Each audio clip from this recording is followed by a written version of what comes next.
What are you looking for in a number two quarterback? Is it simply a matter of the guy who gives you the best chance to win a game if you need to, or is there something bigger picture involved in that? No, it's all about that. It's just who can go out there and, continue to move our offense down the field and score points, and whoever does the best job is going to earn the right to be the number two. So obviously you want to have a lot of confidence in whoever your number two is. And, I would say you never want to get to that point, but things happen in football, and that guy's got to be ready to go. Did you see the relationship between Jordan and Tom grow even more this past spring? Yeah, I think so. I think just the more you're around somebody, and Tom's done a great job with him, and as well as Connor Lewis, and I just think the more that you get to know somebody, the better the relationship tends to go. Matt, what gives you the indications that the rookies spent the time off, like in their playbook and everything, like you asked them? Like, are there ways that you can tell if they did so or not? I can tell you in about an hour and a half, 2 hours. I think that's the true test. I know a lot of our guys have communication with our rookies and a lot of our young players throughout the 4 or 5 weeks that they have off, but ultimately it comes down to when we get them out there on the grass that you really don't know until you go through practices and just see where they're at, how fast they're playing, and are they making the mental mistakes or not.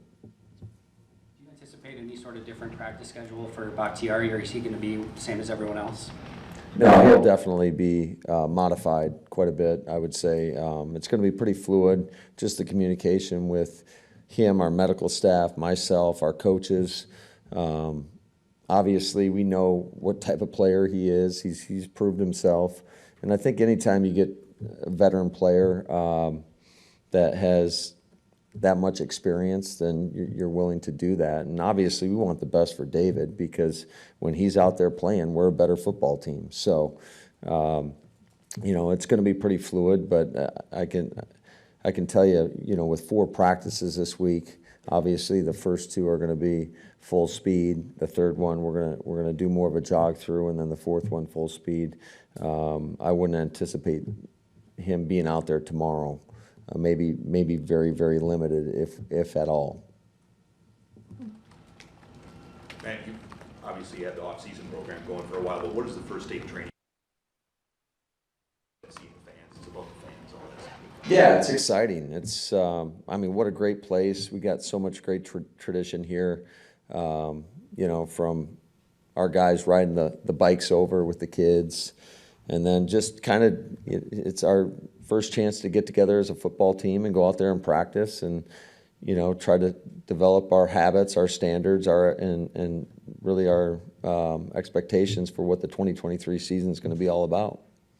When you got here, I think you put a high value on nutrition and keeping your guys fresh. I remember that first training camp, I think you had like 3 hard days in a row. With such a young team, does that change? Can you push them a little harder since they are younger, they need reps? Yeah, I think certain individuals for sure. I think you always want to be mindful of some of our veterans, but I would say it's going to be pretty fluid. I think the format stays pretty much the same because it's kind of a philosophical belief.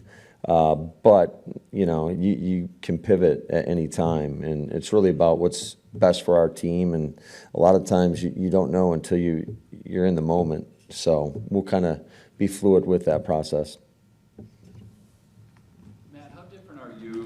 From this first one you did, and I don't know if you remember day one of your first training camp, how different are you today from that guy that started? Well, I'd like to think that I've learned a little bit and grown, and but I think that's life, right? And you got to have those reps to get more comfortable, if you will, or whatever it is, to get better. And so I think we have a better just vision for what we want to see and what we want to demand out of our football team. Matt, what's that vision?